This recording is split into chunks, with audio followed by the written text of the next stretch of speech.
L'histoire commence avec un jeune couple, Yann et sa petite amie Sam, qui planifient des vacances romantiques pour célébrer la nouvelle année. Enthousiastes à l'idée de cette aventure, ils se mettent en route en prévision des festivités à venir. Ils s'arrêtent d'abord dans un hôtel en cours de route, où ils prévoient de faire le plein de provisions pour le voyage. C'est alors qu'un incident choquant se produit. Alors que Sam sort de la voiture, elle est surprise par un chien agressif qui aboie depuis un camion voisin. C'est alors que Germain, le propriétaire du camion, apparaît. Lorsqu'il remarque la perplexité de Yann, il s'approche d'eux. Yann saisit l'occasion et demande la direction d'une chute d'eau à proximité, qu'ils avaient prévu de voir lors de leur voyage en camping. Cependant, Germain suggère une autre destination, Stone Creek. Il leur assure que Stone Creek est un bon endroit pour camper, ce qui suscite leur intérêt. Yann et Sam décident de suivre les conseils de Germain et de se rendre à Stone Creek. Alors qu'ils roulent, Yann remarque quelque chose d'étrange. Germain les suit dans son camion. Cette intuition perturbe Yann, qui risque de provoquer un accident de la route, mais parvient à garder le contrôle du véhicule. Quand Yann voit que Germain les a dépassés, il est soulagé et pense que ses inquiétudes n'avaient pas lieu d'être. Yann et Sam arrivent au camping et découvrent un spectacle effrayant, une voiture abandonnée garée là. Malgré la présence étrange et inconfortable de la voiture, le couple choisit de l'ignorer. Ils s'éloignent un peu et installent leur campement, prêts à passer du temps ensemble dans la nature. La tension monte lorsqu'Yann et Sam remarquent un autre campement à proximité. Ils en concluent que les habitants de l'autre camp ont dû sortir, peut-être pour explorer les environs. Après avoir monté la tente, Yann part ramasser du bois pour le feu de camp. Au cours de la chasse, il découvre un chapeau d'enfant. La découverte d'un objet aussi personnel, surtout s'il appartient à un enfant, laisse Yann perplexe. Parallèlement, l'histoire nous présente Yann et son frère Chuck, dépeints de manière inquiétante. Ils sont repérés en train de suivre une fille avec des intentions clairement indécentes. Les frères se rendent ensuite dans un bar pour fêter le nouvel an. Ils y discutent avec d'autres filles, mais la situation prend une tournure sinistre. Pendant qu'ils parlent à une fille, Chuck prend discrètement des photos d'elle avec son téléphone. Germain s'en aperçoit et se met en colère. Dans les toilettes, il confronte Chuck, saisit le téléphone et l'écrase sur le sol. Il déconseille à Chuck de se livrer à de telles activités, ajoutant qu'un comportement similaire l'a conduit en prison pendant plusieurs années. Dans la forêt, Yann sort de sa tente pour se détendre et remarque des bruits provenant d'une tente voisine. Intrigué, il enquête et constate que des cochons ont fouillé dans la nourriture laissée dans l'autre tente. L'inquiétude de Yann augmente lorsqu'il inspecte sa voiture et découvre qu'un de ses pneus a été endommagé. Le récit prend une tournure radicale le lendemain matin. Yann se met en route pour changer le pneu de sa voiture, car il a l'intention de rentrer chez lui ce jour-là. Pendant ce temps, Sam commence à emballer leurs affaires. Pendant ce temps, un incident inhabituel et inattendu se produit, un garçon, que Sam n'a pas vu, se met à courir après elle. Plus tard, lorsque Sam se rend à la tente pour récupérer les affaires restantes, il fait une découverte inattendue. Elle découvre que l'enfant qu'il avait suivi plus tôt est endormi près de la tente. L'enfant a l'air faible et mal nourri, comme s'il n'avait pas mangé depuis des jours. Sam et Yann réalisent qu'ils doivent mettre l'enfant à l'abri et tentent de partir avec leur voiture, mais on leur rappelle qu'elle a un pneu crevé. Yann choisit d'utiliser une voiture garée à proximité. C'est alors qu'arrive Chuck, qui a laissé un mot à Germain disant qu'il était parti à la chasse.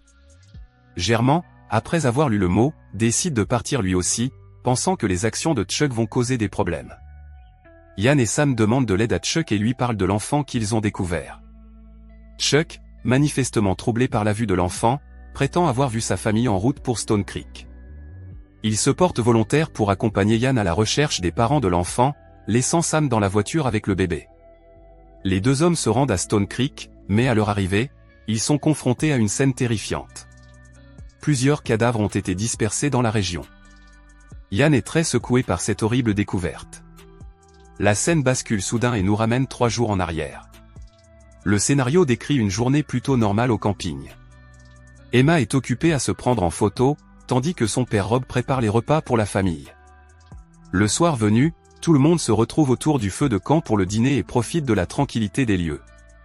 Le lendemain, Rob et Margaret, accompagnés de leur plus jeune fils Holly, décident de partir en randonnée. Avant de partir, ils prennent une minute pour commémorer ce merveilleux événement avec une photo de famille.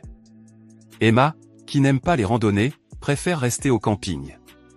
Emma, seule et concentrée sur son téléphone, remarque bientôt des bruits inhabituels provenant des buissons derrière elle.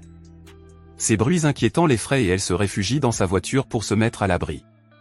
Cependant, le calme du camping est rapidement interrompu par l'approche de deux personnages effrayants, Germain et Chuck, au volant d'un camion. Ils sont accompagnés d'un redoutable chien en cage.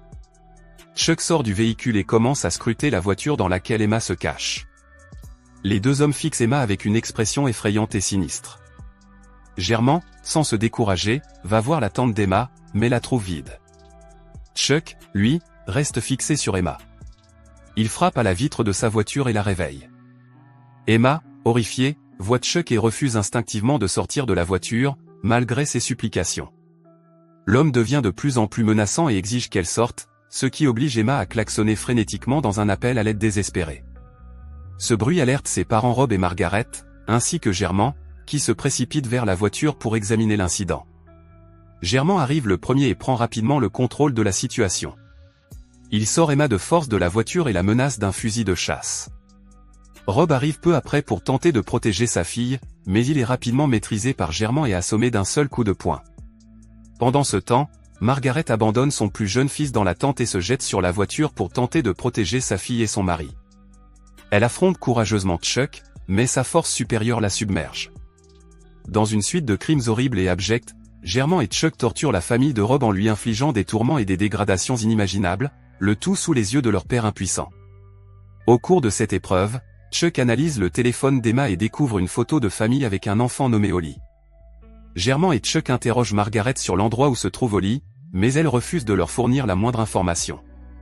Germain et Chuck jouent à un jeu sadique et tordu en plaçant une boîte de conserve sur la tête de Rob et en lui tirant dessus à tour de rôle.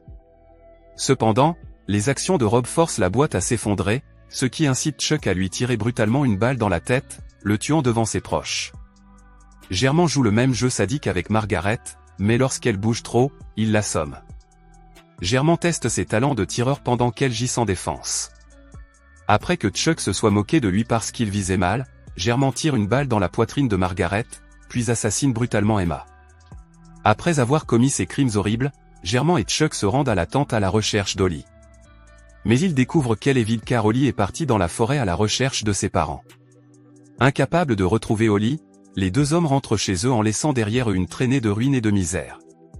L'histoire se déroule ensuite dans le présent, où Chuck se rend à Stone Creek, où Germain et lui ont commis l'acte horrible de tuer la famille d'Holly.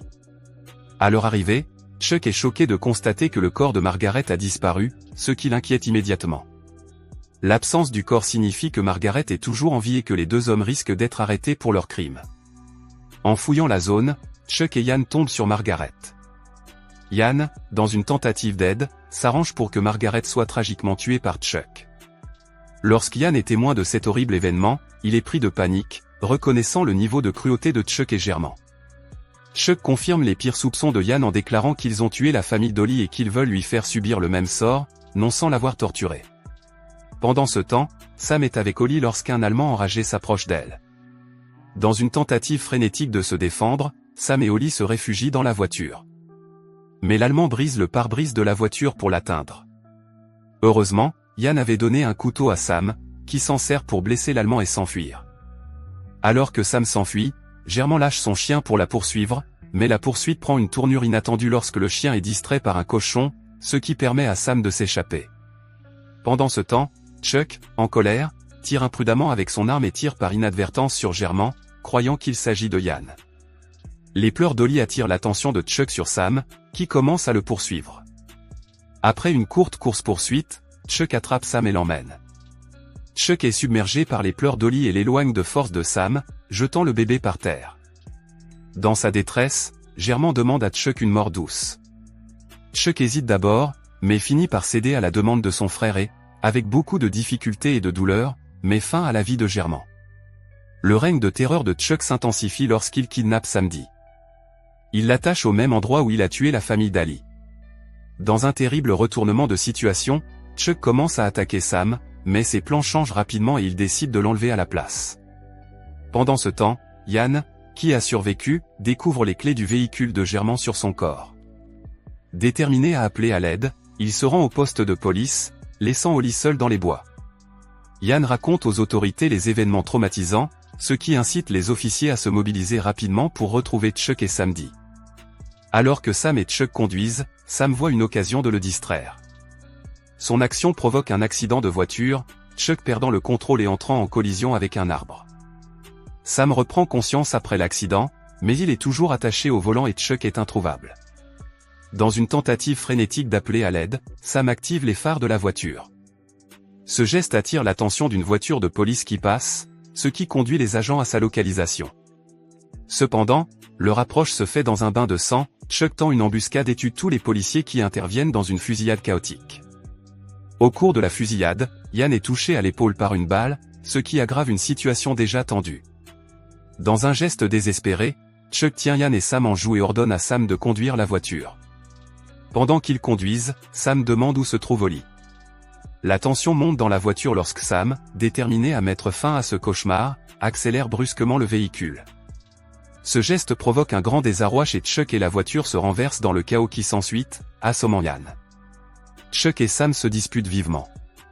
Sam saisit l'occasion, ramasse une lourde pierre et frappe Chuck à plusieurs reprises dans une lutte désespérée pour la survie, lui écrasant le crâne. Les dernières images de l'histoire montrent Sam et Ian se reposant à l'hôpital, soulignant le poids physique et émotionnel de leur tragédie.